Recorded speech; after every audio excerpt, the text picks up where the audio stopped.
Hello, my name is Anna Mae Tripus. Welcome to my ePortfolio.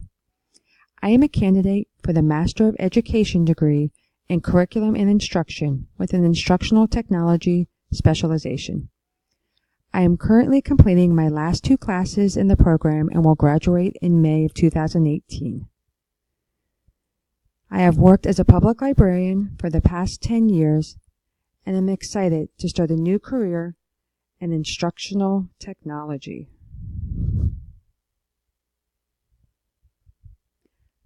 The AECT developed standards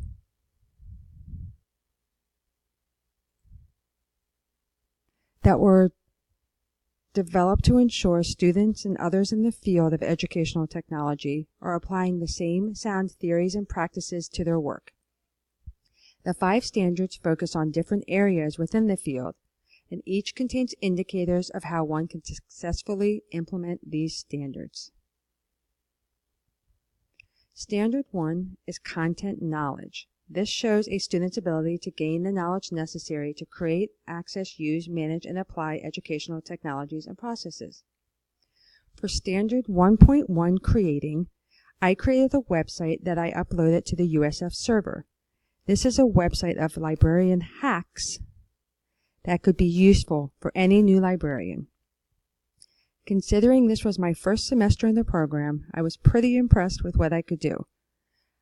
I created this by scratch and uploaded different programs and different creations that I made in this class of interactive media. For Standard S1.2, I used a PowerPoint presentation I had created in the past and then uploaded it into Adobe Captivate to create a computer-based training called College Prep 101.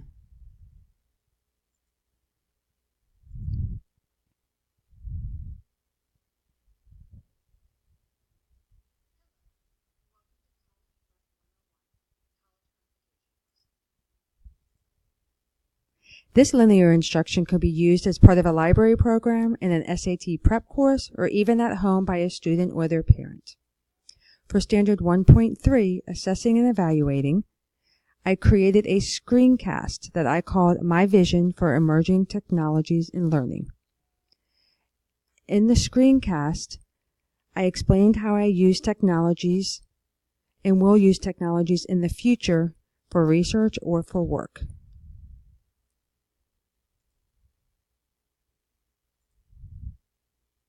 I also discussed different theories inside the program, one of them being informal learning. This is something I use often and frequently in the library.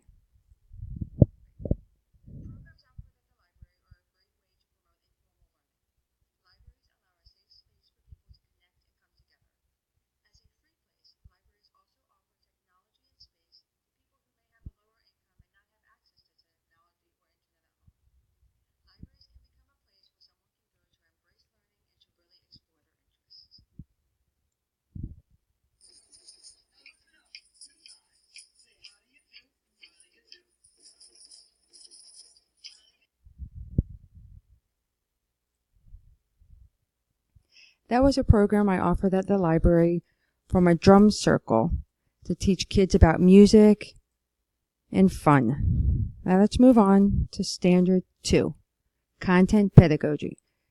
This is so that candidates can develop a reflective ability to demonstrate effective implementation of educational technologies and processes based on contemporary content and pedagogy. For Standard 2.1, Creating, I developed with a group a course for 7th graders called Algebra 1 End of Course Exam Prep. One of the members of our group was a current 7th grade teacher whose students were going to be taking the Algebra 1 End of Course exam. My group and I created a course that would allow them to de-stress and manage their stress during and after the test. This was some of the program that we did here. You can see my group members. I actually created this PAW using Photoshop.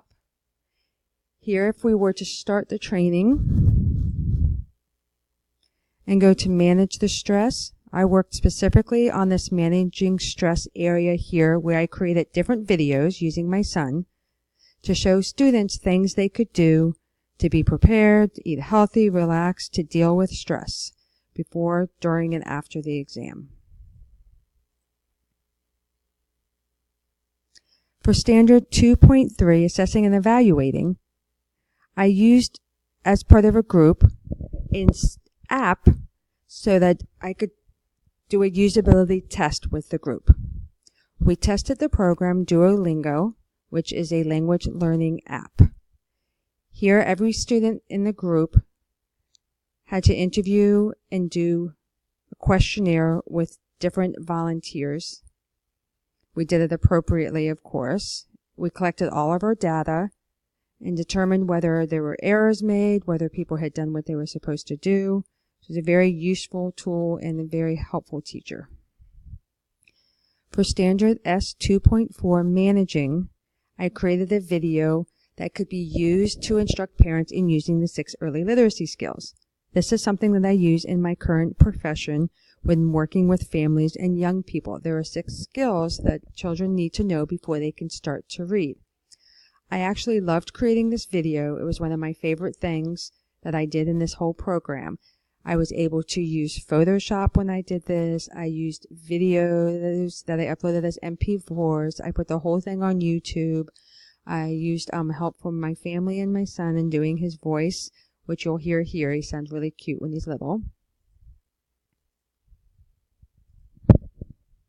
The 6 early literacy skills are narrative skills, letter knowledge, print awareness, phonological awareness, print motivation, and vocabulary. I will first explain each skill to you, then give you some examples of how the skill can be applied. I will then show you an example of how you can use each skill while reading with your child.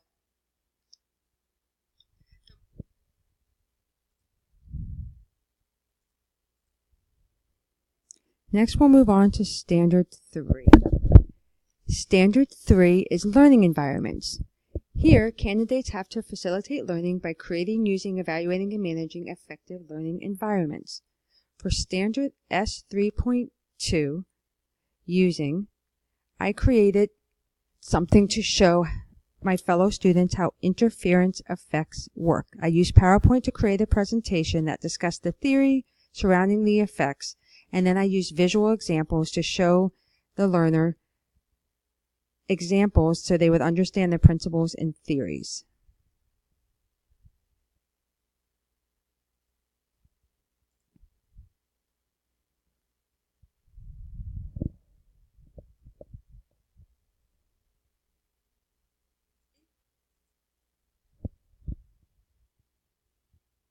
Stroop interference is when the reaction time of a task is increased when there is an irrelevant aspect as well.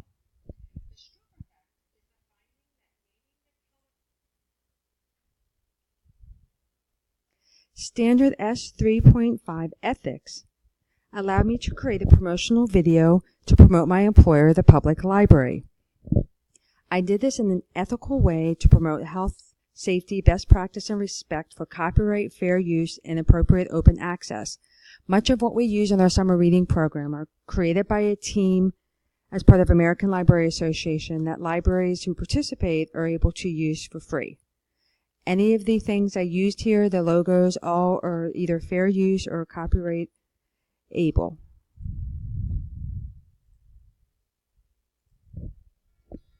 Let's get ready for summer reading. Hello, library families. Do you want to stop the summer slide? Then join in the fun at your library this summer. We offer age-appropriate summer reading programs and activities that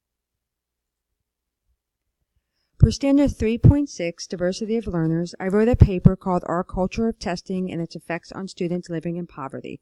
Here I address the increase of testing in our schools and the decrease on the focus on the individual that I think it's created. I put forth several ideas that will help promote a learning environment that encourages and welcomes diversity, varying ability, and a variety of learners and learning settings. Standard 4 Professional Knowledge and Skills allows a candidate to design, develop, implement, and evaluate technology-rich learning environments within a supportive community. For Standard 4.1 Collaborative Practice, I again worked with a group to make the Algebra 1 end-of-course exam prep. For S.4.2 Leadership, I worked with a group in Distance Education course to create Business Math Distance Learning course. Here we did a needs analysis to make sure that this course was needed. I showed leadership skills with my group, and we created a very nice document of a class that we would actually be able to do in real life. Oops. Standard 4.3 Reflection on Practice, where candidates analyze and interpret data and artifacts. I created a tutorial showing how I could review a learning technology and then show others how to use it. This was on ABC Mouse. This is also something that is offered for free at all the libraries in the county where I work. So I had access to it at work and at home. And after creating and evaluating, I was able to look and say, yes, this is a good thing to use. And I made a tutorial to show others how to use it. This is something that I could use and hand out at the library or give to teachers to use at school to a quick way to log in to ABC Mouse. Standard 5 is research. Candidates explore, evaluate, synthesize, and apply methods of inquiry to enhance learning and improve performance. For Standard S.5.1 Theoretical Foundations, I wrote a paper that discusses the validity of the Digital Learning Now Act mandate. This is a topic that's of particular interest to me, and I was glad to do this. For Standard 5.3, Assessing and Evaluating, I was asked to use a theoretical framework to review a new technology, augmented reality. In Standard S.4, Ethics, I did a front-end analysis where we created, as a group, and collected information garnered from conducting research ethically within a classroom and analyzed appropriately. While working on my portfolio, I was struck by just how much I had done in the past 2 years. I was astounded to see how much I really did learn and can now do just based on the quality of the work that I see here. There's some things I wish I knew and advice I would offer before beginning the program to other students. Learn how to use the USF server early and upload everything to it. Save everything. For me personally, I'd like to know a little more teaching theory. I don't come from a teaching background, so I really had to dig in deep to understand some of those concepts. I wish I had taken more coursework in programming languages and in gaming and gamification. I do have an interest there, but only had a couple of electives. I hope to branch outside of the library system one day to work in publishing or perhaps user experience, but I know I can create videos, learning materials, and training for my current job. I would like to work within my system's training department to create online training for staff and customers.